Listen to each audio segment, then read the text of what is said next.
Denver Broncos quarterback Drew Lock turned in a strong performance on day one of mandatory minicamp. We hear from Drew Lock on his day of practice, his comfortability heading into a second season in Pat Shurmur's offensive system. Plus, we hear from Broncos quarterback Teddy Bridgewater and running back Melvin Gordon on an offensive-focused edition of Locked On Broncos.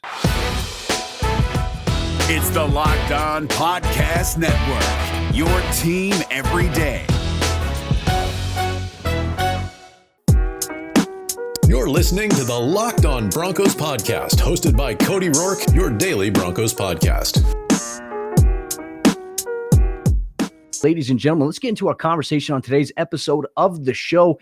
The Broncos' first day of mandatory minicamp was on Tuesday. Today, obviously, there's going to be practice once again, a little bit more of a walkthrough pace. We'll hear from Vic Fangio on tomorrow's episode of the show as to what the Broncos are doing entering their final practice on Wednesday at the UCL Training Center in Inglewood, Colorado. A lot of hype surrounding Javonte Williams. We broke it down on yesterday's episode, Locked On Broncos. If you missed that, we had Eric Moody, senior fantasy analyst at Pro Football Network. He can provide you some insight as to where you should draft Javonte Williams in your upcoming fantasy drafts. That is on yesterday's episode of the show, so be sure to head over there and check that out from yesterday. But getting into our portion of today's episode of the show, Drew Lock met with the media yesterday following practice. And Drew had a really good day at practice, according to the various media reports. He threw 3 touchdowns. Noah Fant, Tyree Cleveland, Andrew Beck. He just looked sharp in the 11-on-11 period. Yes, there's not much contact coming away. There's no contact between the O-line and the D-line. That obviously skews it, but he's able to play fast. Now, when you look at 7-on-7, there's no pressure. There's no O-line. There's no D-line. So we heard reports of Drew struggling in 7-on-7, but going on and having success when it's 11-on-11 is a big factor there. So can Drew make the jump? A lot of questions still to be answered throughout training camp, but here's Drew Lock and what he talked about in terms of his level of comfortability heading into Pat Shurmur's offensive scheme for the second straight season. What is the relationship like between the two?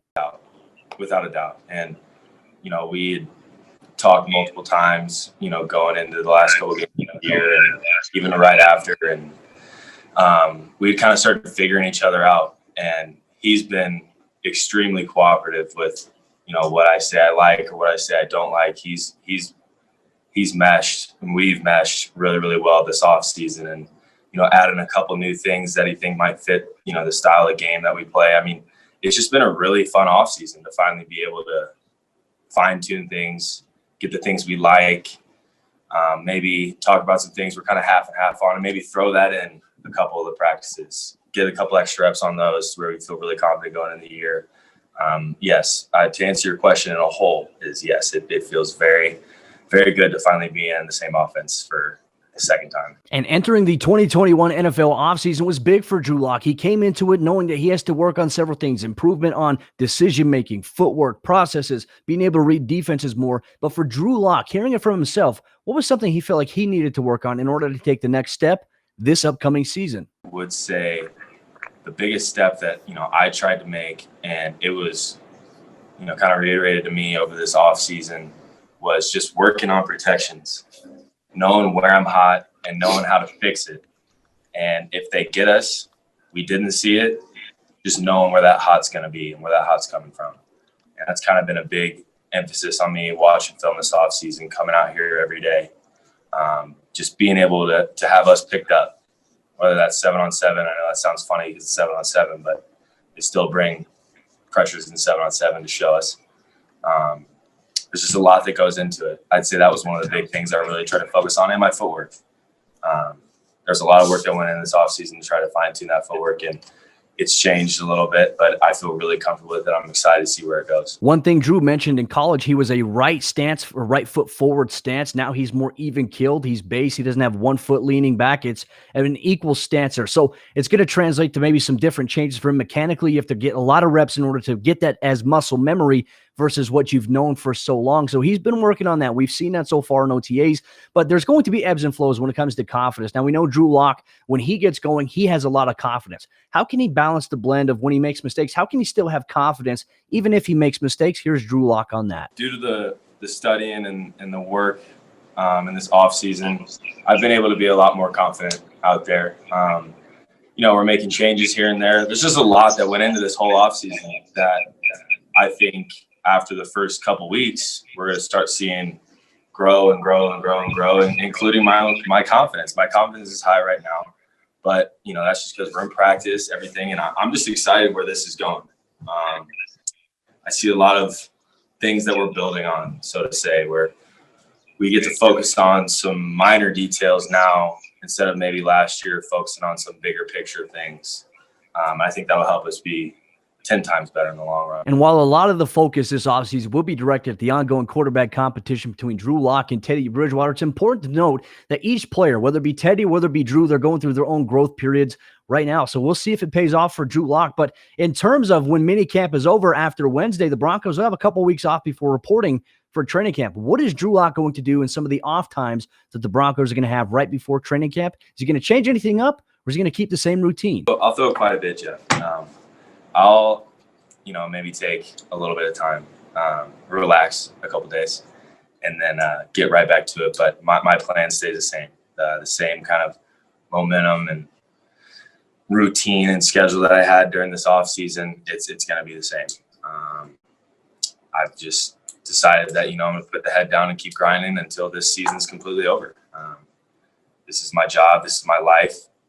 And, I want it to be for a very long time. And I want this city and this team to be successful. And that won't come without work. You love the fact that he can put it into words, and obviously he's been working really hard this offseason. I think the biggest thing that is so frustrating about the Broncos quarterback situation is the divide amongst the fan base, whether it be for Drew Lock, a quarterback on the outside that's not in Denver, or even with Teddy Bridgewater. You have to appreciate the fact that he's putting in the work. Now, obviously, those actions have to translate into on-field success, but he wants to bring success to the city of Denver. Can he do that? I think he's certainly capable of doing it. It goes back down to process, decision-making, and not worrying about necessarily the mistakes. You're going to make mistakes. Every quarterback is going to do that. I hope we don't get to the point where it's magnified like the Miami Dolphins are doing. 5 interceptions at practice. But for Drew Lock, for Teddy Bridgewater, whoever the quarterback may be, I hope Broncos fans can get to a point where they support whoever it may be, because if the Broncos make a choice, it's going to be based on what they believe is best for the Broncos as an organization.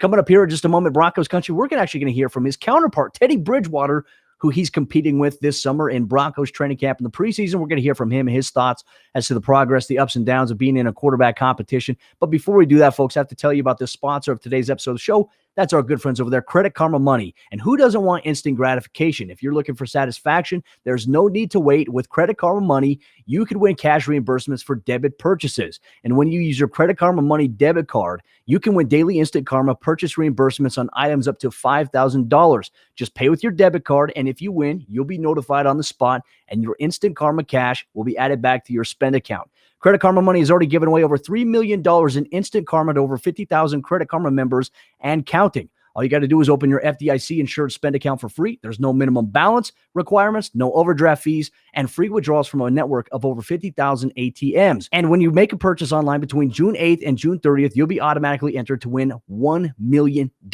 Yes, $1 million. Credit Karma Money, progress starts here. Right now, visit creditkarma.com/winmoney to open your free account and start winning instant karma. Once again, that's creditkarma.com/winmoney to sign up for free and start winning instant karma today. That's creditkarma.com/winmoney. Instant Karma is sponsored by Credit Karma. No purchase necessary. Exclusions and terms apply. See rules. Banking services provided by MVB Bank Incorporated. Member FDIC. Maximum balance and transfer limits apply.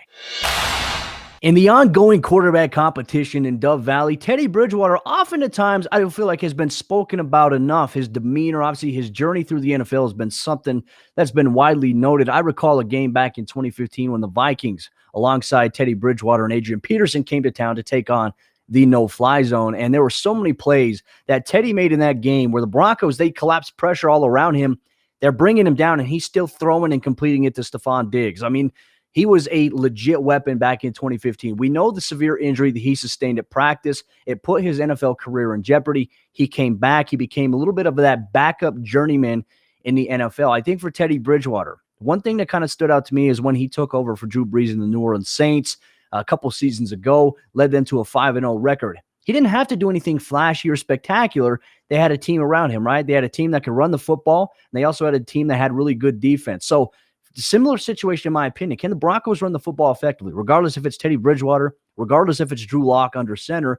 If they have that and they have a strong defense, the Broncos would be a good team in 2021. I think everybody's so hyper-focused on quarterback this, quarterback that. Yes, the most important position in football, but it's not going to be the most defining position in football as well when you have a really good team around you. And I think the Broncos are building a good team around these quarterbacks. Now, for Teddy Bridgewater, one of the things that he talked about in his media session on Tuesday, shortly after the Broncos concluded day one of practice at the UCL Training Center, he talked about just the ups and downs that maybe quarterbacks go through, especially when you're at the center of an ongoing quarterback competition. Here's Teddy Bridgewater. Just keep shooting. You don't get carried away in what's going on. You just keep playing ball.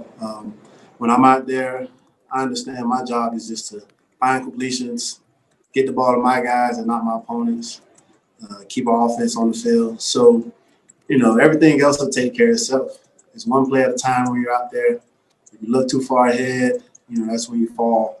So just keep shooting. That's the mindset. There's a saying in basketball, if you're 0 for 11 from three-point range, what are you going to do? You're going to keep shooting it right until you make your first one. Same thing with quarterback competition. In practice, I think everybody's so focused on the mistakes that a player makes, they often ignore when they do have a good day. Like Drew Lock on day one had a better day than Teddy Bridgewater. For Teddy Bridgewater coming into day two on Wednesday, more of a walkthrough, not as much of a hyper-focus on quickness, explosiveness. It's more of a walkthrough installation period where players and teams can run through things at a slower pace. For Teddy, it's about just figuring out, okay, hey, what can I do better today? And I think for anybody in life, right, we're all going to sit here and be criticized. If you're at your job or if you're living your day-to-day life, I'm sure there's people that criticize and look at every little thing that you do, right? Same thing for me. There's a lot of people that nitpick what I do. They don't like me. That's okay. I'm not in the business of being liked, right? But I'm in the business of bringing you football coverage. I'm never going to change what I'm going to do to appease people. I'm just going to give it to you straight from my perspective. Often at times, look, I'm not always right. Okay, there's times I'm right, there's times that I'm wrong. It's indifferent. Same thing can be said when you translate any kind of football player evaluation. So for Teddy Bridgewater, his mantra is to keep shooting, and rightfully so. He's going to do that. He's going to push Drew Lock, and Drew Lock is going to push him. The Broncos, I think, ultimately will be better for it, regardless of what people may think about each quarterback's past production, whatever it may be. Every year is a new year, and you really have to factor that in. But one person that Teddy Bridgewater is really excited about is Broncos wide receiver Jerry Jeudy, who in OTAs he's developed a little bit of a chemistry with so far, and it's ongoing. Vic Fangio's even noted that it takes time for chemistry to develop, but Jerry Jeudy and Teddy Bridgewater, they got a pretty good connection with one another already. He's a true pro. You watch him, he works extremely hard. He's always in the right place at the right time. The way he runs routes, he makes all of his routes look the same. And he makes it tough for a defender. So having a guy like him on our team, man, he's a huge asset. He's also a great dancer. I'm pretty sure you guys know that. But, he's a guy, man, who hasn't disappointed since I've been here. Jerry's been widely discussed this offseason as really becoming a true pro. We've talked about Jerry Jeudy going through his maturation period from his rookie season to his second year. He said he's learned a lot, and he's still ongoing. But even Vic Fangio has noted that Jerry Jeudy looks much more matured this year, and he's more of a professional, which is great because Jerry Judy's route running ability is freaking insane. It's impeccable. As a former defensive back, I just can't imagine lining up saying, hey, how am I going to cover this guy? Because his releases off the line of scrimmage are ridiculous, and he's also a tough, versatile cover. I wouldn't be able to cover Jerry Jeudy. Not even on my best day. If I had two fully healthy ACLs in my knees, there was nothing I could do to ever stop Jerry Jeudy, and I don't think anybody in the NFL could really lock him up. He's going to get open. He's very good at it, and obviously, Teddy Bridgewater and any quarterback will appreciate a guy that can do that. Now, one of the things that Teddy Bridgewater did touch on that I felt like was important too, the common criticism we see about Teddy Bridgewater is that he's not really a guy that will take shots downfield. He can't do it. He can't push the ball past 20 yards. But Teddy said that he feels like it's an area of his game that people often overlook. It might be overlooked. But at the same time, I'm a guy, man, who just takes what the defense gives me. And when you play this game, you're going to have your shots. You want to push the ball. And then you're going to have some plays where, it's conservative. But this offseason, man, I've just been trying to complete the football. Whether it's pushing the ball down the field, across the middle of the field, throwing a shallow cross, throwing it to the back out of the backfield. I'm just trying to complete the football because if I'm completing the ball to our guys, we have a high chance to make a big play. I'm having fun in the process. And I'm just looking forward to finishing this minicamp strong and heading to training camp. Training camp was so important for the evaluation of the quarterbacks. As I mentioned in OTAs, Broncos coaches, they're keeping track of film. They're making the cut-ups. They're putting it all in the data processes that they do to keep track of everything, to be able to make a clear evaluation as to, hey, this guy, he's got the advantage right now. We're not going to know any of that information, but going into preseason is going to be key for the Broncos in the ongoing quarterback competition. But for Teddy Bridgewater, he wanted to spend some time, too, talking about just the culture of that Broncos wide receiver room. He believes it's a very tight-knit unit, and they seem bought in to whatever culture that Zach Azzanni is creating in that position room. Dancers, for one. with Jerry leading the way. But no, every group, man, is unique, and they all, they all have unique relationships with each other, and they all have unique relationships with their quarterbacks and the rest of the team. And this group, man, it's a bunch of young guys who, have made some plays in this league, who had some success in this league, and then there's some guys who are eager to make a name for themselves in this league. But the one thing that I notice about those guys is every day they come to work and they're hungry. And when you have that type of mindset, man, special things in store for you. Guys come here. If you look at the OTAs, it wasn't mandatory. Guys were here, full participation. And you watch guys just compete with each other and push each other. I'm pretty sure once Sundays in the fall come around, those guys are making a lot of plays for us. And, it started this offseason. And that's the hope for Broncos fans. They hope to see many touchdowns by Broncos wide receivers this upcoming season. The return of Courtland Sutton will be huge. Tim Patrick, Jerry Jeudy, KJ Hamler, Albert Okwuegbunam, Noah Fant. The list goes on and on. Tyreek Cleveland. The Broncos have so many guys to throw the ball to. Who's going to be throwing them the ball? That's always going to be a big question we have. Until that's answered, we're going to continue to monitor the ongoing quarterback competition at training camp. But we're going to talk about the Broncos as a whole team, not just one position. But ladies and gentlemen, coming up here in just a moment, we're going to hear from Broncos running back Melvin Gordon, who on Tuesday made his return to the practice field. He shares his thoughts with us, also the running back room, and also on Javonte Williams. But before we do that, folks, I have to tell you about the two sponsors of today's episode of the show. That's our good friends over there, RockAuto.com and Built Bar. Now, with RockAuto.com, if you ever need anything for your vehicle, whether you're looking to renovate something in the garage or if something goes wrong and you need a part and you need something that's a reliable price, RockAuto.com should be your go-to because it is my go-to for anything that I need for my vehicle. And RockAuto.com, they've been serving auto parts customers online for over 20 years. 20 years of great service, rockauto.com. And they have everything that you could be looking for your vehicle, whether it's an engine control module, brake parts, tail lamps, motor oil, or even brand new carpet. Whether it's for your classic or your daily driver, you get everything you need delivered directly to your doorstep in just a few easy clicks. Their catalog is unique and remarkably easy to navigate. You can quickly see all the parts available for your car based on year, make, model. You get to choose the brands, specifications, and even the prices you prefer because prices at rockauto.com, they are always reliably low and they are the same for professionals and do-it-yourselfers. Why spend up to twice as much for the same parts elsewhere when you can go to rockauto.com right now? And when you do, you can shop for auto and body parts from hundreds of manufacturers and tell them that Locked On Broncos sent you in their How Did You Hear About Us box. Amazing selection, reliably low prices, all the parts that your car will ever need. RockAuto.com. And our good friends over there at Built Bar, the best tasting protein bar on the market. The bars, they're covered in 100% chocolate and they're soft and they're easy to chew and they taste just like a candy bar. They have 9 amazing flavors, including limited time flavors on a month-to-month basis. My go-to every day is peanut butter brownie, and I've had listeners of Locked On Broncos tell me that they love Built Bar so much. And if you have been on the fence about it, I want you to try it today. Why? Not only is it great tasting, it is also healthy for you. 17 grams of protein, 130 calories, and only 4 grams of sugar. Not to mention, you get dessert at your convenience on the go that's healthy for you. You can indulge in a delicious treat while also still staying healthy. And you can get your hands on a box of Built Bar today by going to BuiltBar.com. And when you go to checkout, use promo code LOCK15. You're going to get 15% off your next order. Once again, promo code LOCK15 is going to get you 15% off your next order at BuiltBar.com. And as we jump into the fourth quarter of today's episode of Locked On Broncos Country, I just want to keep you updated on some things that are coming down the pike here. Now, starting next week, for the next 2 or 3 weeks afterwards, I have 3 episodes per week for the next 3 weeks. Starting next week, we have you covered with some crossover content with your boy Q, Locked On Raiders, Ryan Tracy of Locked On Chiefs, David Dragemeyer of Locked On Chargers. We're going to have some great offseason discussions, and you can expect that throughout the next couple of weeks here on the Locked On Broncos podcast. Just figured I'd let you know as to what's coming up. So if you go on a Thursday or Friday and you see that there's no episode, there's a reason for it. I just wanted to communicate that right here, right now. But as we jump into all the action towards the end of today's episode of the show, we're going to hear from Broncos running back Melvin Gordon, who made his return for the first time this offseason to the team facility for the start of mandatory minicamp. He looks lean. He looks crisp. He's been training all offseason long, and Vic Fangio says he looks nice, but he wants to be able to see if he can stack on that, whether it was just a one-day flash performance, Flash being one of Melvin Gordon's nicknames. Obviously for him, he's in a really great headspace, but he even talked about how great it was to be back at the team facility and be around all of his teammates. Man, felt good being out there, just playing football, moving around. No matter what you do in training, you just can't simulate that. Being on the field, making those cuts, and just being around the guys in general. So kind of missed him. Haven't seen him in a while. So it was good getting back out there.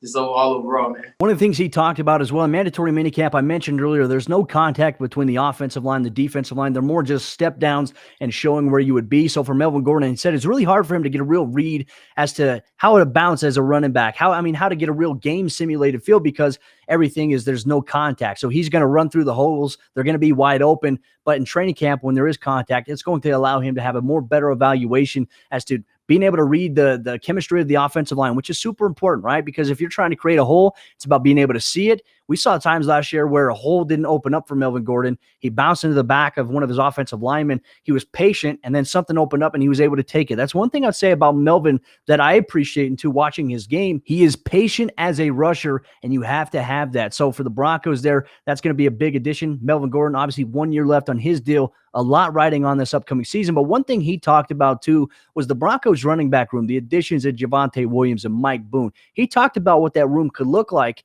for the Denver Broncos here in 2021. Some good players, man. We competed. It's early. We still got a lot of work to do.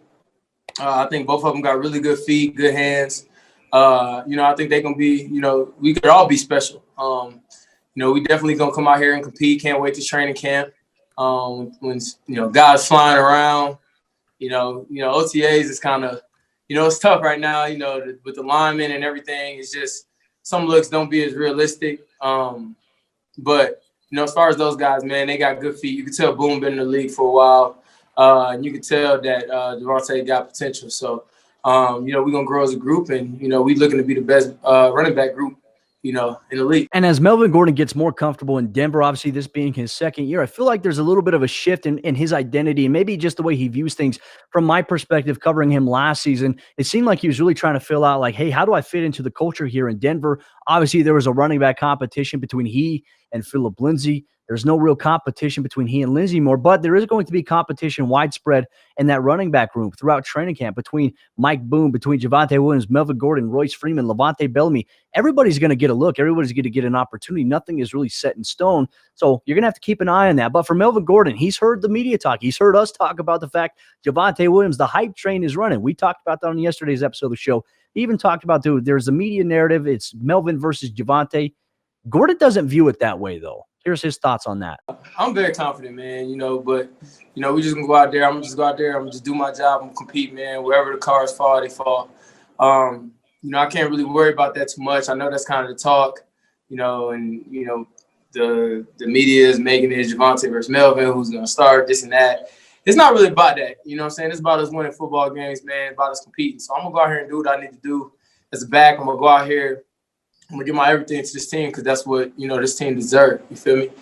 Trying to put Broncos on the map and keep us on the map, Like I said, I don't feel like we are getting the respect that we deserve. And, comes with – we have been losing and had a losing season last year, and it comes with it. So right now, it's just about competing and going out there. I'm going to go do my job, so I'm not really worried about that.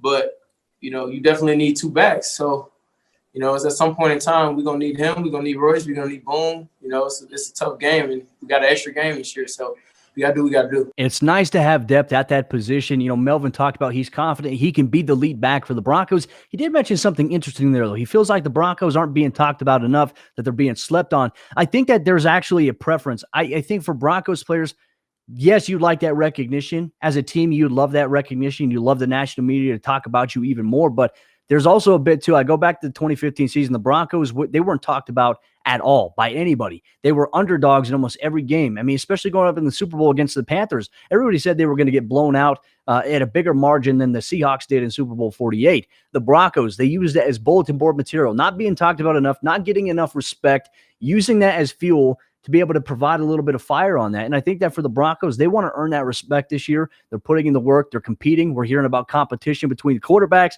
the wide receivers, and also the running backs. The Broncos offense has to take the next step here in 2021 in order to be successful, in order to give the team a chance to compete inside the AFC West, not to mention compete for a wild card spot or potentially the division lead in general. What are your thoughts, Broncos country? Let me know in the YouTube comments down below or tweet me on Twitter at Cody Roark NFL, tag at Locked On Broncos. We're also on social media. If you want to reach me one-on-one, you can do that via email, Cody@CodyRoarkNFL.com. I love interacting with everybody in Broncos country. Whether you agree with me or disagree with me, let me know in the comments below. Let's have a great discussion about it. But Broncos country, that will conclude today's episode, Locked On Broncos. We're going to be back for a brand new episode tomorrow. We're going to hear from some Broncos defensive players. We're going to hear from Vic Fangio following day 2 of mandatory minicamp on Wednesday at the UC Health Training Center. We're going to recap that. We're going to give our thoughts on some Broncos storylines as well. The Broncos have one more practice on Thursday before taking a few weeks off before the lead up to NFL training camp. With that said, I'm Cody Roark, host of Locked On Broncos. Make sure you hit that subscribe button here on the YouTube channel. We'll see you tomorrow for a brand new episode of the show.